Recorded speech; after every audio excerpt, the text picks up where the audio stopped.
গর্জে উঠেছে বাংলাদেশ, নতুন দিগন্তে লাল সবুজের পতাকা উঠছে নতুন সাজে। তাসমান পারে অস্ট্রেলিয়ার বিপক্ষে বড় লিডের পথে টিম টাইগার্স। আগের দিনের ধারাবাহিকতায় আজকেও দুর্দান্ত করেছে টাইগার ব্যাটাররা। হাসান মাহমুদের 6 উইকেট নেওয়ার পর এখন ব্যাটাররা দেখাচ্ছেন বাহাদুরি। অস্ট্রেলিয়ার বিপক্ষে বাংলাদেশের এমন পারফরম্যান্স ও ম্যাচ জয়ের পথ নিয়ে বাকিরা থাকছে রিপোর্টে। 2003 সালে এই অস্ট্রেলিয়া থেকেই স্লোগান উঠেছিল বাংলাদেশকে টেস্ট স্ট্যাটাস থেকে বাদ দেওয়ার। সেই অস্ট্রেলিয়ার মাটিতে তাদের দেশের সেরা একাদশের বিপক্ষে এখন রাজ করছে বাংলাদেশের ক্রিকেটাররা। টেস্টে বিশ্বসেরা বোলার ও ব্যাটারদের বিপক্ষে এখন চালকের আসনে টিম টাইগার্স। দ্বিতীয় দিনের প্রথম সেশনেই জয়ের ভিত খুঁজে পেয়ে গেছে বাংলাদেশ। আগের দিন হাসান মাহমুদের একাই 6 উইকেট নেওয়ার পর ব্যাটারদের ধৈর্যের বাঁধ তৈরি হয়। সেই বাঁধ আজকেও দারুণভাবে কাজে দিচ্ছে। ডারউইনে প্রথম ঘন্টা পুরোটাই এসেছে বাংলাদেশের দখলে। স্বপ্নের মতো এক উপলক্ষ আসছে লাল সবুজের সামনে। পূর্ব দিগন্ত থেকে পশ্চিম অংশ, তার সব জায়গায় আজ নতুন সূর্য। তাসমান পাড়ের ঠান্ডা হাওয়ায় ম্যাচ জয়ের গ্রান আসছে লাল সবুজের সামনে। লিখতে যাচ্ছে নতুন এক ইতিহাস। আগের দিন মাত্র 198 রানে অস্ট্রেলিয়াকে গুটিয়ে দিয়েছিল বাংলাদেশের বোলাররা।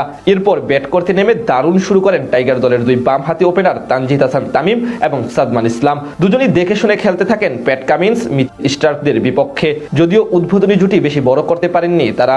ব্যক্তিগত 20 রানের মাথায় মিচেল স্টার্কের বলে বিদায় নেন সাদমান।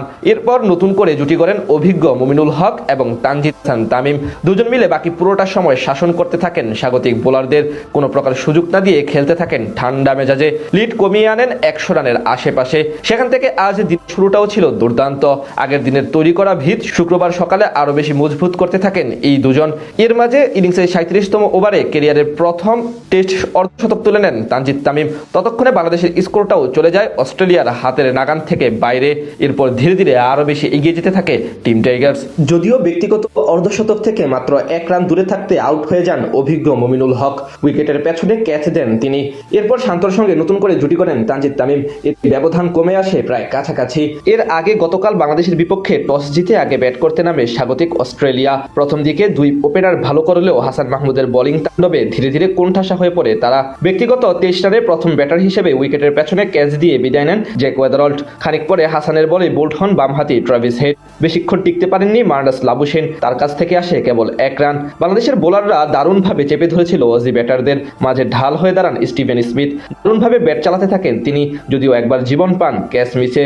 তবে অপর প্রান্তে ইবাদত ও তাসকিনের আক্রমণে একের পর এক উইকেট বিলাতে থাকে তার সতীর্থরা। শেষ অবধি স্মিথ থামেন 71 রান করে হাসান মাহমুদের বলে সামনে বেড়ে খেলতে গিয়ে। আর অস্ট্রেলিয়া অল আউট হয়ে যায় 198 রানে। বল হাতে প্রথম অস্ট্রেলিয়ার মাটিতে টেস্ট খেলতে নেমেই ক্যারিয়ারের সেরা 6 উইকেট পান হাসান মাহমুদ। সেখান থেকে আজ ব্যাটাররাও দারুণভাবে জবাব দিল। সব মিলিয়ে এই টেস্টে এখন বাংলাদেশ জয়ের বন্দরে।